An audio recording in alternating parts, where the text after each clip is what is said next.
Yung guys, Hellenic Seaways number 3. Wow, ang ganda. So fast. Wow.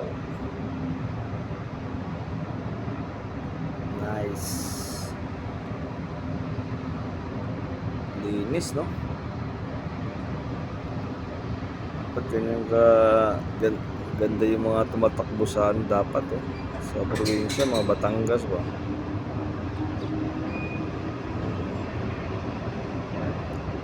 Bibili siguro niya, no? Nice.